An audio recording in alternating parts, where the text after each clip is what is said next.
नमस्ते दोस्तों, मैं हूं मोंकेश भाई और आज आया हूं ऋषिकेश की पवित्र धरती पे। मन पावन हो गंगा में डूबे नहाए, मन रावण जो लहरों में तूने बहाए। अरे ये सब मुझे ऐसे क्यों देख रहे? लगता है पहचान गए, ये YouTube वाला बंदर है। अरे राफ्टिंग भी करेंगे। बस एक दिक्कत है, मुझे स्विमिंग करनी नहीं आती, कहीं डूब न जाऊं।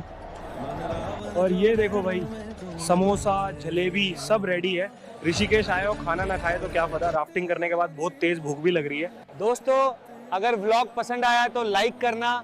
जय गंगा माँ।